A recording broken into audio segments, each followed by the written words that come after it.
Chevella bus ప్రమాద ఘటనలో చనిపోయిన 21 మందికి సంబంధించి పూర్తి వివరాలను మనం చూడటం జరిగింది. కానీ ఒకే కుటుంబానికి చెందిన ముగ్గురు అక్కచెల్లెలు కూడా చనిపోయిన ఘటన ప్రతి ఒక్కరికి కూడా కంటతడి తెప్పిస్తుందని చెప్పొచ్చు. ప్రస్తుతానికి మనం వాళ్ళకి సంబంధించి ఏవైతే కార్యక్రమాలు జరిగాయో ఆ 3 మృతదేహాలకి సంబంధించి అంటే ఇక్కడ ముగ్గురు అక్కచెల్లెలు అని చెప్పొచ్చు. ఇద్దరు అక్కల్ని పైన ఒక చెల్లని కింద కూడా పెట్టినట్టుగా మనం చూస్తున్నాం. ఇప్పుడు వాళ్ళ పొలంలోనే వాళ్ళకేవైతే ఇష్టమో అవన్నిటిని కూడా ఇక్కడ పెట్టిన విజువల్స్‌లో కూడా మనం చూడొచ్చు. అంటే ముగ్గురు అక్క చెల్లెలకి కూడా వాళ్ళు ఎంతో యాక్టివ్‌గా ఉంటారు. చదువులో కానీ లేకపోతే ఎక్స్‌ట్రా యాక్టివిటీస్, డాన్స్, సింగింగ్ ఇలా అనేక విషయాలలో కూడా ఆ ముగ్గురు కూడా ఎంతో యాక్టివ్‌గా ఉంటారని చెప్పొచ్చు.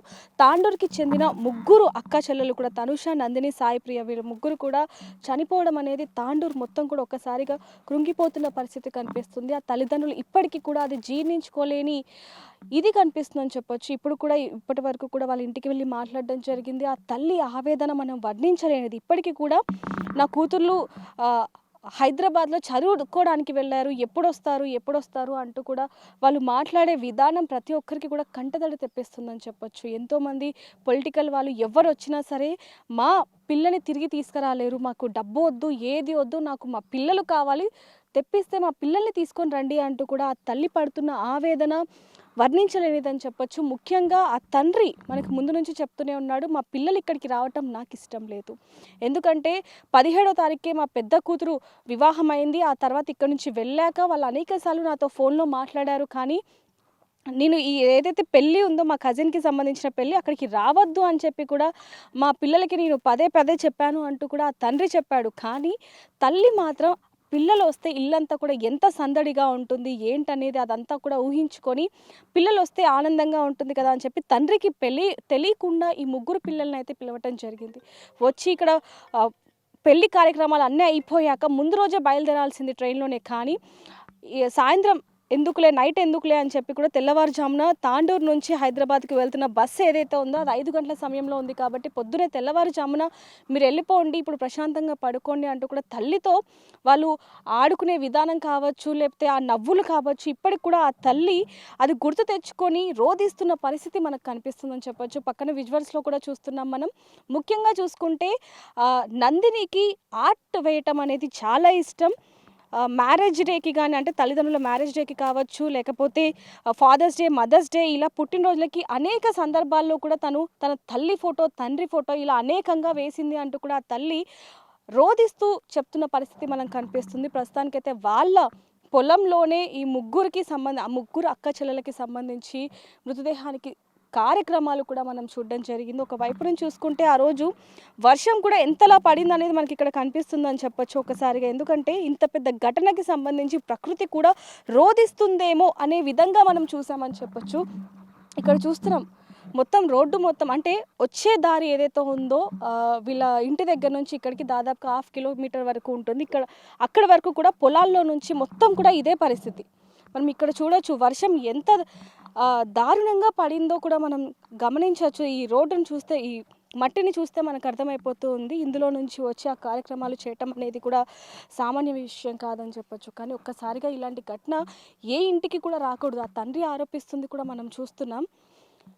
పగోళ్ళకి కూడా ఇలా రాకూడదు.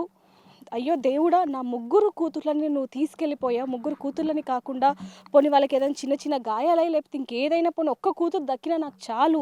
ఆ ఇద్దరు కూతుర్లని దానిలో చూసుకుంటాను అంటూ కూడా ఆ తండ్రి ఆరోపిస్తున్నది మాత్రం అసలు వర్ణించలేనిది. ఆ తండ్రి ఆవేదన చూస్తే ప్రతి ఒక్కరికి కూడా కళ్ళలో నీళ్లు తిరుగుతున్న పరిస్థితి కనిపిస్తుంది. ఒకసారిగా మనం ఇక్కడ చూడొచ్చు. ఆ ముగ్గురు అక్క చెల్లెలకి సంబంధించి ఏవైతే ఇష్టమో తినుబండారాలే కాకుండా అక్కడ గాజులు, మేకప్, కూల్ డ్రింక్స్ ఇలా అంటే వాళ్ళకి ఏవేవి ఇష్టమో అవన్నీ కూడా అక్కడ పెట్టిన కోన్ అంటే మెహందీతో సహా పూసలు ఇవన్నీ కూడా పెట్టినట్టుగా కూడా కనిపిస్తుంది. కానీ దీనికి సంబంధించి మాత్రం తల్లిదండ్రులు ఇప్పటికి కూడా జీర్ణించుకోలేకపోతున్నారు. ముఖ్యంగా తల్లి 5గురు పిల్లల్ని కూడా నేను ఎంతో అల్లారు ముద్దుగా పెంచుకున్నాను. ఇప్పుడు ఒక్కసారిగా ఆ 5గురిలో ముగ్గురు లేకపోవటం అనేది నేను అసలు తీసుకోను. నా దేవుడు నన్ను తీసుకెళ్ళినా పర్లేదు, కానీ నా పిల్లల్ని తీసుకెళ్ళిపోయారు. ఇంకా వాళ్ళకి అచ్చట ముచ్చట ఏది కూడా చేయలేదు. ఆ పిల్లలకి సంబంధించిన పెళ్ళి ఏ విధంగా చేయాలి అనేది కూడా మేము ముందుగానే అన్నీ కొని పెట్టుకోవడం కావచ్చు, అన్నీ కూడా చేసుకున్నాము. అలాంటిది వాళ్ళ గుర్తుగా వాళ్ళే లేనప్పుడు వాళ్ళ గుర్తుగా ఇవ్వెందుకు అంటూ కూడా ఆ తల్లి పడుతున్న ఆవేదన కొంతమందికి కోపానికి తెప్పిస్తున్నప్పటికీ మరికొంతమందికి మాత్రం ఏడుపు ఆగట్లేదని చెప్పొచ్చు. ఎందుకంటే ఆ తల్లి రోదిస్తూ, రోదిస్తూ తనకేమన్నా అయితే ఏంటి పరిస్థితి అంటూ కూడా ఊరి జనాలు తనకి ఎంతో ధైర్యం చెప్తున్నా కూడా ఒక తల్లి తన నవమాసాలు మోసిన తల్లి తన పిల్లల్ని కోల్పోవటం అనేది చిన్న విషయం కాదు. అది ఎవరు కూడా జీర్ణించుకోలేరు. అలాంటిది ఆ తల్లికి ఎంత పెద్ద కష్టం వచ్చిందనేది కూడా మనం చూస్తున్నామని చెప్పొచ్చు. ఒక్కసారిగా తాండూరు మొత్తాన్ని కూడా ఈ వార్త కలిచివేసింది. తాండూరు నుంచి హైదరాబాద్ వస్తున్న రోడ్ ఏదైతే ఉందో ఆ రోడ్డు ఇప్పటి వరకు ఎంతోమంది దాదాపు ఒక్క సంవత్సరంలోనే 444 మనుషులని బలి తీసుకుంది. ఇప్పటికి కూడా ఇంకా బలి తీసుకుంటూనే ఉంటుందని చెప్పొచ్చు. ఇంత దారుణంగా ఉన్న రోడ్డుని ఎందుకని అధికారులు దాన్ని పట్టించుకోవట్లేదు? ఇప్పటి వరకు కూడా జీవో స్టార్ట్ అయింది, దానికి అన్ని మరమ్మతులు చేయాలి, రోడ్డును వేయాలి అంటూ కూడా అధికారులు చెప్పినప్పటికీ కూడా ఇప్పటికి కూడా దాన్ని ఎందుకు రోడ్ని నిర్మించలేదు అంటూ కూడా ఒకవైపు నుంచి చూసుకుంటే వీళ్ళ తల్లిదండ్రులు కావచ్చు, లేకపోతే ఆ బస్సు ఘటనలో ఉన్న 21 మందికి సంబంధించిన కుటుంబీకులు కావచ్చు, లేకపోతే కాపాడి బయటపడ్డ వాళ్ళు కావచ్చు, వీళ్ళందరూ కూడా ఆరోధిస్తున్నది ఒకటే, మా పిల్లలకి సంబంధించి అయిపోయింది ఓకే, కానీ ఇప్పుడు వరకు ఇక మీదైనా సరే ఎవ్వరు కూడా ఆ రోడ్డుకి బలి అవ్వద్దు, అంటే ఆ రోడ్డుని నిర్మించాలి అంటూ కూడా జీవో కూడా పాస్ అయినా కూడా ఇంకా ఎందుకు నిర్మించలేదు అంటూ కూడా ఆ తల్లిదండ్రులు పడుతున్న ఆవేదన వర్ణించలేనిది. మరి దీనికి సంబంధించి మీరేమంటారు? ఇందులో తప్పు ఎవరిది అనేది మీరేమంటారు అనేది కింద కామెంట్ చేయండి. చేవెళ్ళ రోడ్డు ప్రమాద ఘటనలో ముగ్గురు కూడా అంటే ఒకే కుటుంబానికి చెందిన ముగ్గురు అక్క చెల్లెళ్ళు కూడా చనిపోయిన విషాద గాథ మనందరికీ కూడా తెలిసిందే. ఇప్పటికీ కూడా తల్లిదండ్రులు అది జీర్ణించుకోలేని పరిస్థితి కనిపిస్తుంది. అందులో ముగ్గురు అక్క చెల్లెల్లో నందిని ఎంత యాక్టివ్గా ఉంటుందో మనందరం కూడా వీడియోస్లో చూడటం జరిగింది. నందిని ఒక ఫౌండేషన్లో కూడా తను ఒక మెంబర్గా ఉంది. ఇప్పుడు ఆ ఫౌండేషన్కి సంబంధించిన వాళ్ళందరూ కూడా ఇక్కడికి రావడం జరిగింది. వాళ్ళు చెప్తున్నది కూడా ఒకటే, ఏదైతే వాళ్ళ ఫౌండేషన్కి సంబంధించి ఎక్కువ మార్కులు కానీ ఏదైతే అవార్డ్స్ ఇస్తూ ఉంటారో అవన్నీ కూడా ఇప్పటి నుంచి నందిని పేరు మీదుగా ఇవ్వటం జరుగుతుంది అనేది కూడా వాళ్ళ మాటల్లో ఆ తల్లిదండ్రులకి హామీ ఇవ్వటం జరిగింది. దానికి సంబంధించి మాట్లాడే ముందు నందినికి ఎంతో క్లోజ్గా ఉన్న ఫ్రెండ్స్ మనతో పాటు ఉన్నారు. ఒక్కసారి వారితో మాట్లాడదాం. నమస్తే అండి. నమస్తే. అంటే ఫ్రెండ్ని కోల్పోయారు, చాలా బాధాకరం అని చెప్పొచ్చు. కానీ ఈ టైంలో ఇబ్బంది పెట్టాలని లేదు, కాకపోతే నందినికి సంబంధించి విషయాలు తెలియాలి కాబట్టి చెప్తున్నాం. ఎప్పటి నుంచి పరిచయం, ఎలా ఉండేది? ఇంటర్లో పరిచయం అయింది.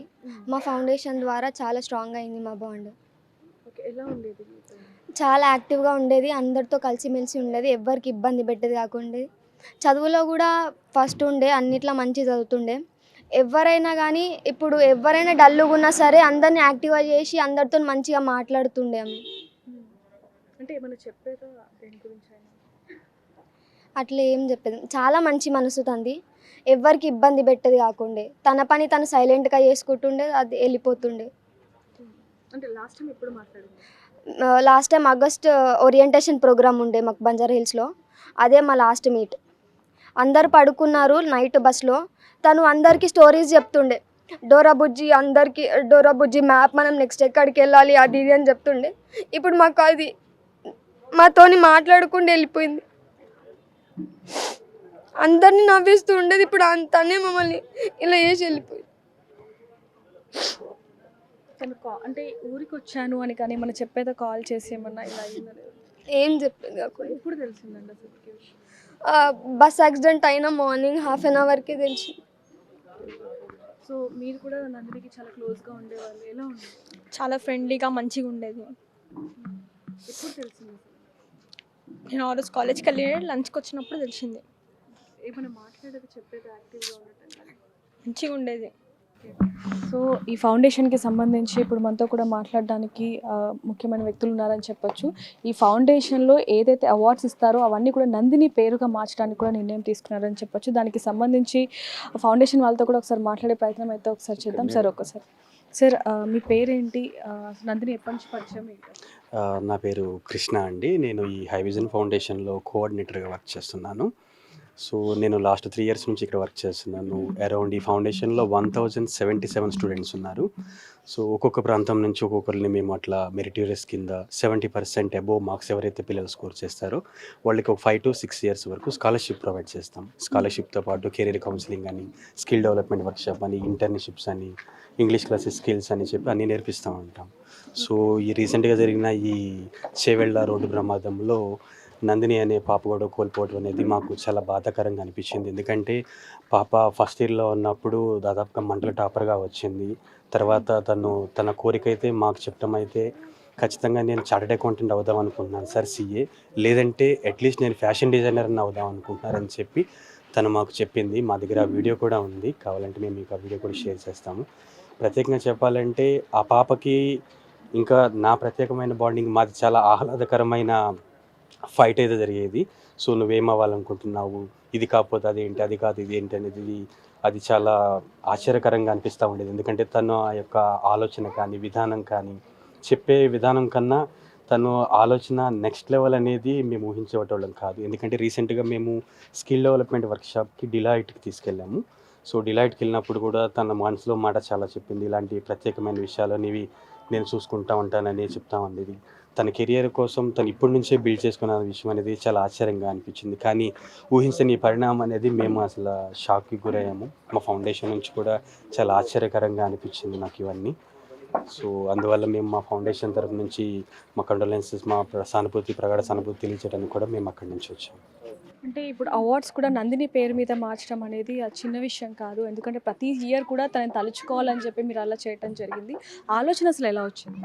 ఈ ఆలోచన అనేది మా బోర్డ్ ఆఫ్ డైరెక్టర్లో బోర్డ్ విషయం ఈ ఇన్సిడెంట్ జరిగిన తర్వాత ఒక విషయం బేస్ చేసుకొని చెప్దాం అనుకున్నారు.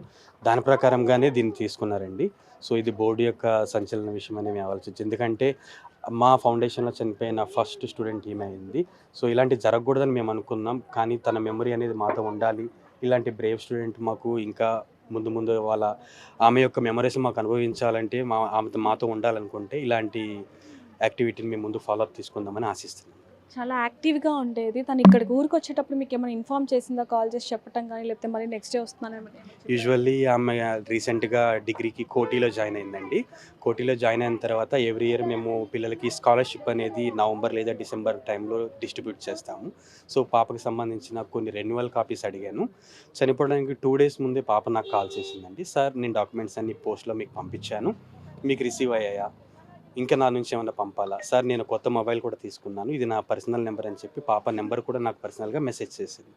అదే నేను చివరిసారిగా పాపతో మాట్లాడతాము. నేను హైదరాబాద్ వచ్చిన తర్వాత నేను ఒకసారి మిమ్మల్ని కలుస్తాను సార్ అని అంది. కానీ ఇలా జరగటం అనేది నేను ఊహించిన అయితే అనిపిస్తుంది. అంటే ఈ విషయం అసలు ఎప్పుడు తెలిసిందండి మీకు? తను ఇంకా లేదు ఈ ప్రపంచంలోనే ఎప్పుడు తెలిసింది? మార్నింగ్ ఇన్సిడెంట్ జరిగిన తర్వాత నేను న్యూస్ ఛానల్స్ పెట్టి చూశాను మేడం. కొన్ని న్యూస్ ఛానల్స్ జరిగింది. ఇక్కడ మాకు కోఆర్డినేటర్ రమేష్ సార్ ఉన్నారు. సో సార్ మాకు 9 గంటలకు ఆ విషయాన్ని మాకు తెలియపరిచారు. ఆ తర్వాత మేము హుటాహుటిన మా తరపున సంబంధించి మేము ఎంక్వైరీ చేసాం, ఇంకెవరైనా పిల్లలు ఏమైనా ఎఫెక్ట్ అయ్యారా అని. ఎందుకంటే తాండూరు నుంచే మాకు 80 మెంబర్స్ స్టూడెంట్స్ ఉన్నారు మేడం. అవుట్ ఆఫ్ 1077లో 80 మెంబర్స్ ఈ తాండూరు పరిసర ప్రాంత ప్రజల నుంచి మెరిటోరియస్ పిల్లల్ని తీసుకున్నాం. అందులో వీళ్ళు ఉన్నారు. సో మేము చాలా దిగ్బంధి చెంది మేము చాలామంది పిల్లలు ఇంకెవరైనా మా తెలిసిన వాళ్ళు ఉన్నారని మేము ఎంక్వైరీ కూడా చేసాం. అదృష్టం కొద్దీ దురదృష్టమై మాకు నందిని ఒక్కరే అట్లా కోల్పోవాల్సి వచ్చింది మేడం. Thank you. సో చూస్తున్నాం కదా, ప్రతి ఇయర్ కూడా నందిని మనతోనే ఉండాలని చెప్పి తనకి గుర్తుగా ప్రతి ఇయర్ ఇచ్చే అవార్డ్ని నందిని అవార్డ్గా అయితే వీళ్ళు మార్చడం జరిగిందని చెప్పొచ్చు. స్నేహితులు కూడా ఎంతగానో బాధపడుతున్న పరిస్థితి కనిపిస్తుంది. వీళ్ళందరికీ కూడా మనోధైర్యాన్ని ఇస్తూ అలాగే నందిని ఆత్మకి శాంతి చేకూరాలని మనం కోరుకుందాం. మరిన్ని వార్తల కోసం చూస్తున్నానండి బిగ్ టీవీ.